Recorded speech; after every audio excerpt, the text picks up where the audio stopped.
Hey frogs and toads, we're learning the basics of acrylic paint. The Honda Civic of paint. It dries fast, it's easy to use, it's kind of the standard. You can get it cheap acrylics at any dollar store or craft supply store. So we're gonna get into the basics of how to use it, how it works, how to mix it, how to apply it. This is acrylic paints for beginners. I'm curious where the word acrylic even comes from.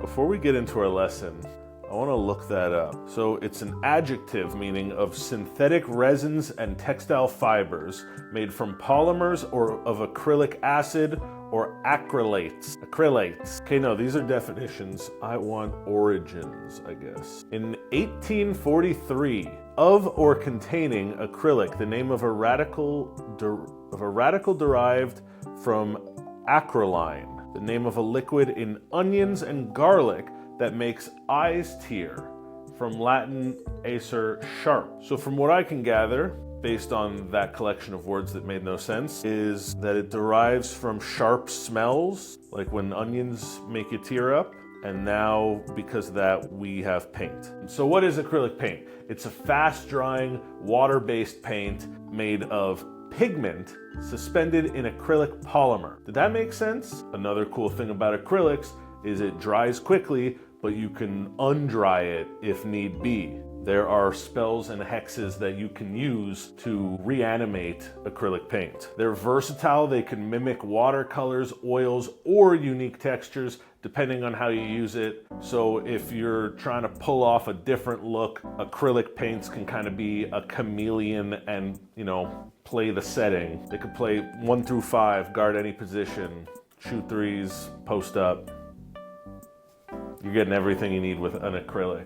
Usually an artwork can dry in anywhere from 10 to 30 minutes, depending on the thickness and the environment. So if it's warmer or colder or windows open, blah, blah, blah, and depending on how much of that good stuff you lathered on there. It can be thinned for transparency or layered for bold, opaque colors. So the density, the thickness of your acrylic paints, you could really choose how dense you want it to get. If you want a really, really thin layer that's kind of see-through, you could do that. If you want like a nice hunk of acrylic, you could do that too. You could lather it on there as much as you want, put some layers, put it on top of each other. You can go lighter and darker, and so acrylic paints stick to almost any surface. You could use canvas, you could use wood, paper, glass, your grandmother's back for all I care. You could apply acrylic paints to basically any surface that you want, and odds are pretty good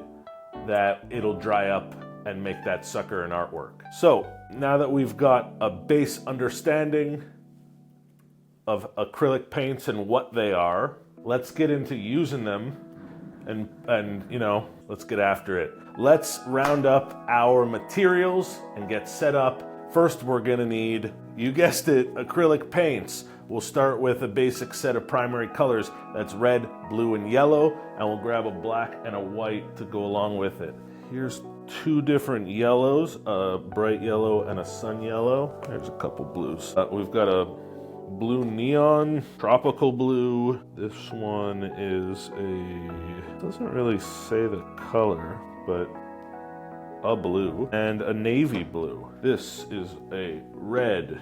This is a Christmas red, and this is a bright red. There we go, we've got our paint. Then consider adding earth tones like a burnt umber or a raw sienna. Let's find, now where did I put my burnt umber? Literally right here, cool. Moving on to brushes. We want 1 flat brush, which is great for broad strokes and washes. You're gonna wanna get a round brush, which is good for details and fine lines. And a filbert brush, which is versatile for both broad and soft edges. Now, what is a filbert brush, you may ask? That's a good question. It's obviously one of these. I didn't just Google it. It's like a round one, but bigger, kinda. So then what do they mean by, I see what it means by round brush. Okay, look at that. Few minutes in and I've already learned something. Isn't that amazing?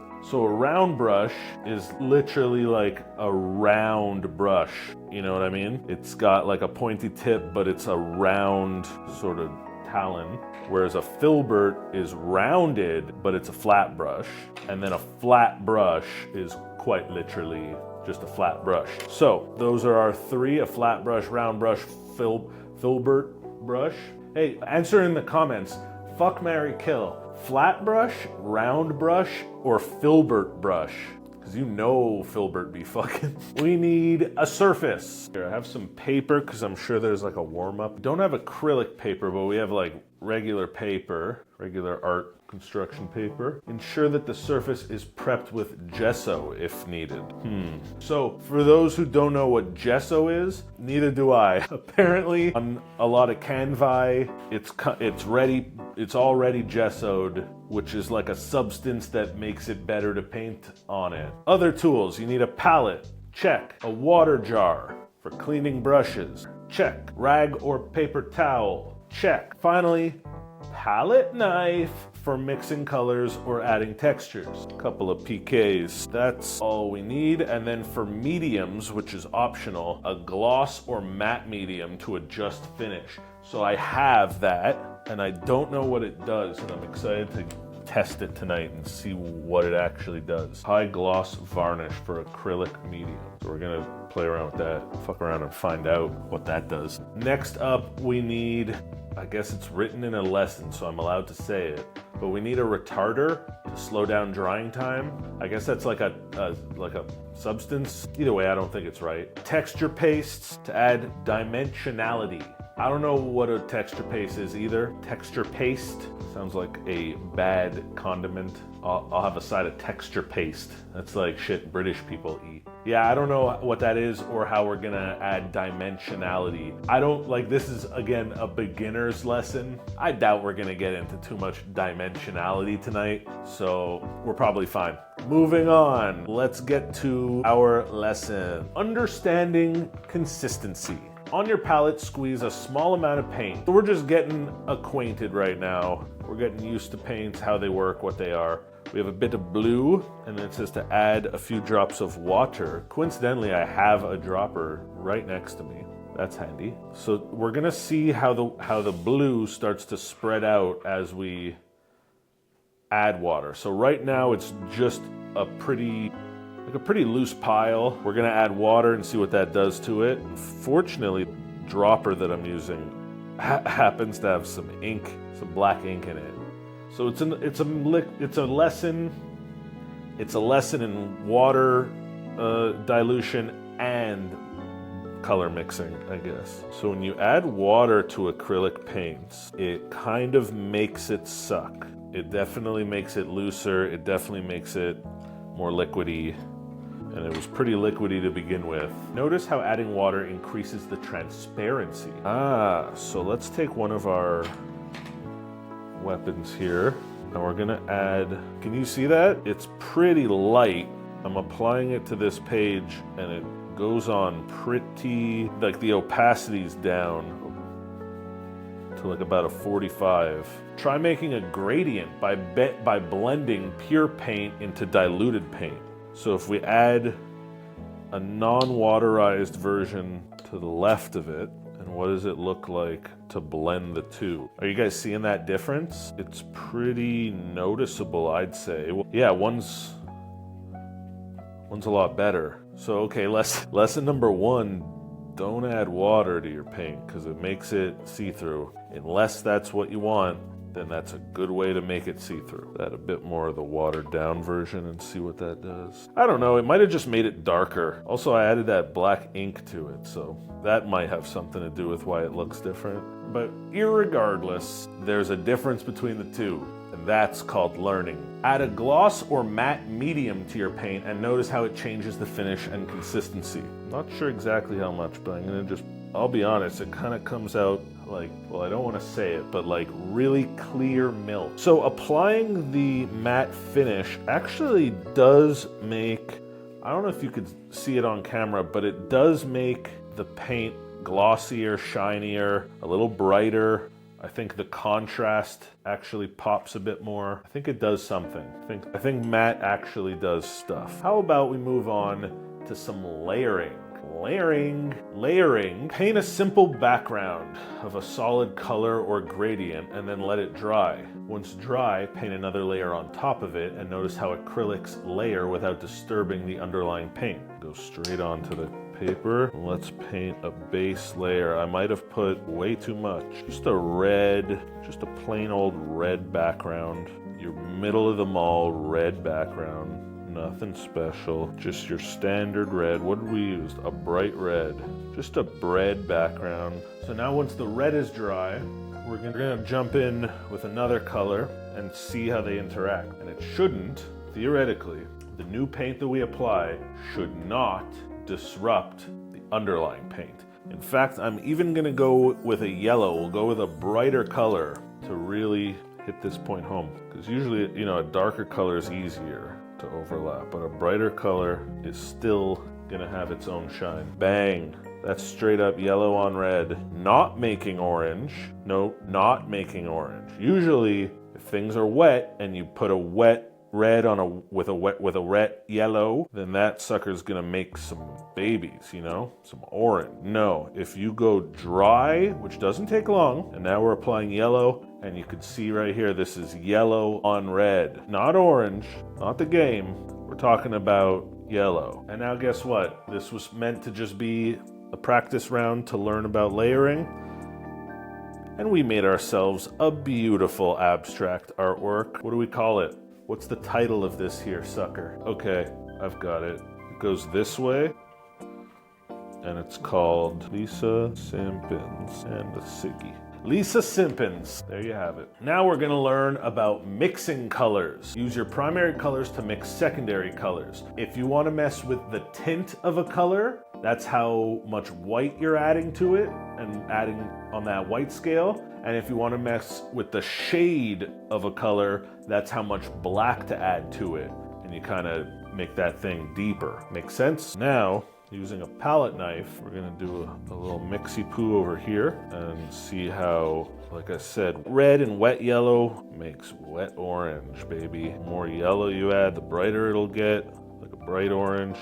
The more red you add, the darker it'll get. Red. Let's do the same over here with blue and yellow. We're gonna make some green this way. Get rid of this. Green time. See that right away? That's some nice green. That's some nice green. Blue, green get darker. Pretty cool, huh? And finally, we're gonna do the same thing and create more of an purple with our red and our blue. Yeah, you see that purple start coming out? So now that we've got our color wheel, I'm gonna take some white and we're gonna mess around with the tint of the color. So if you add a bit of white, I'm gonna bring it to the middle. The more white you add, the tint kind of brightens up. You know how white works. Definitely not the best surface to be doing this exercise on. It is just a piece of paper, and this is much better suited for a palette of some kind. Now I'm gonna add some black,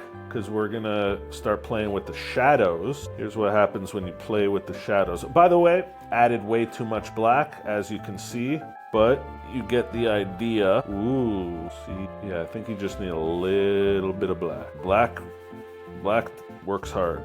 You add a bit of black and it goes a long way. Things get dark fast. But it's also good to have colors in your shadows and all your dark textures. And yeah, don't just use plain black. Try to avoid plain black as much as you possibly can. Always have some sort of color to it. So this is our color wheel. You can see it gets the lighter tints and the darker shades. We got our mix of colors. You get the idea. Now we're gonna learn about brush strokes. We know our 3 types of brushes. It's time to get better acquainted. Starting with a flat brush. So flat brushes do long, clean lines, as so. Well, not that long. I guess long across. With a flat brush, you could really do a long, clean line. A round brush, which is for fine details and flowing curves. So let's use a bit of the yellow and we can kind of add details and curves. Yeah, because the round brush has that pointy tip, so you could really use it as a fine precision tool. And then it also can do pretty nice medium-sized brush strokes if need be. And the more pressure that you apply, the thicker that brush stroke is going to get. So now with our filbert, we get nice thick, if you want to apply full pressure, you get a nice thick, dense brush stroke. But you can also kind of, I don't know, it's thin. It's thick, wide, but thin. Does that make sense? It's slim thick, and it's not as square at the end as the flat brush. It's got more of a curve to it. There you go. And let's move this to our pile of finished artworks. We're making progress tonight. We're learning. We're having fun. Hell yeah. Layering and blending.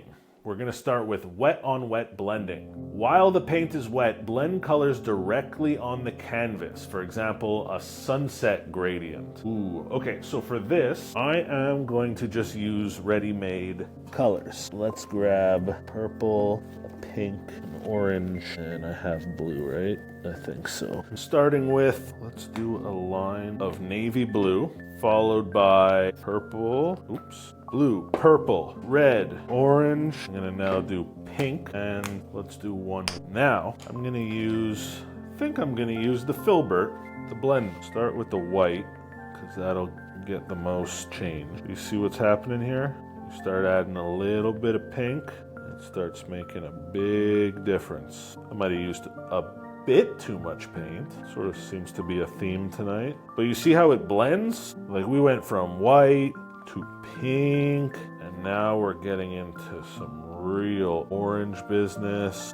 Here comes red. Comes red. You see how that blends? It's okay if you get a little bit of the other colors popping in once in a while. I think that's fine.